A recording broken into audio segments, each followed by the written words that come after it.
Assalamualaikum warahmatullahi wabarakatuh. Saya mendapat tugas untuk menjelaskan tentang media format data digital.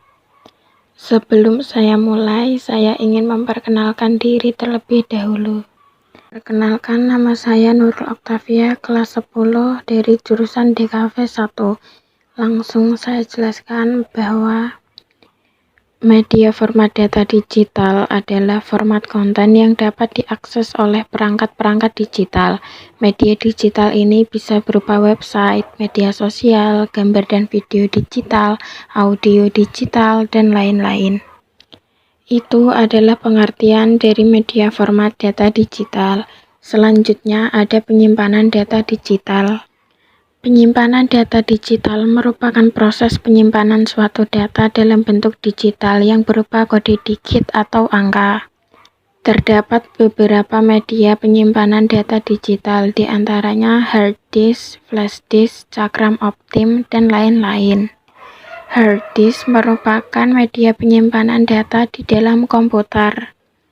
Jadi, penyimpanan data digital memiliki beberapa media, yaitu hard disk, flash disk, dan lainnya.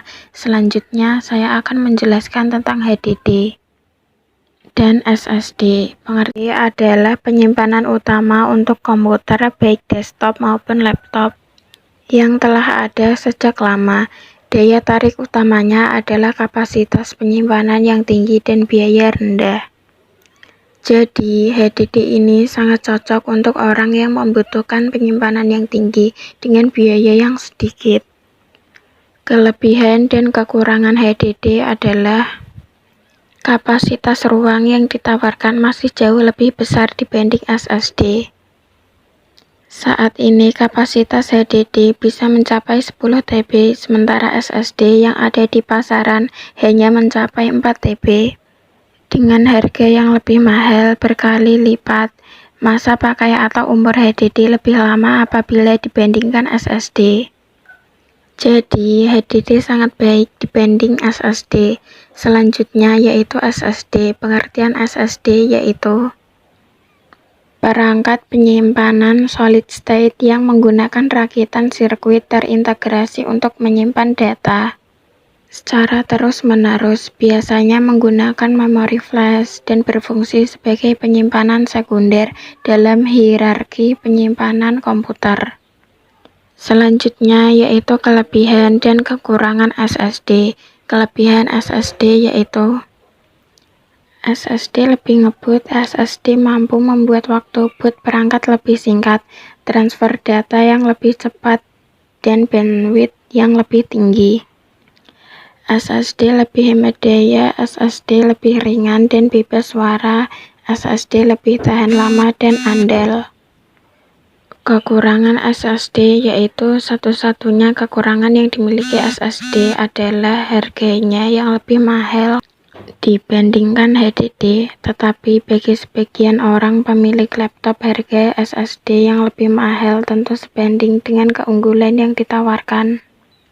Jadi, walaupun harganya mahal, tetapi memiliki keunggulan yang tinggi. Dan yang terakhir yaitu pengertian penyimpanan internal dan eksternal. Penyimpanan internal adalah memori yang disimpan langsung oleh prosesor.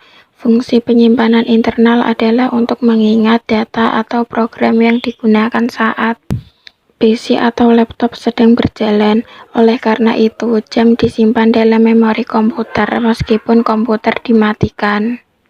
Penyimpanan eksternal adalah bentuk memori berupa perangkat keras hardware. Data di dalam memori eksternal dapat disimpan secara permanen sehingga tidak hilang saat komputer dimatikan. Jadi, penyimpanan eksternal sangat aman untuk digunakan. Itu saja dari saya. Jika ada kesalahan, saya minta maaf. Terima kasih. Assalamualaikum warahmatullahi wabarakatuh.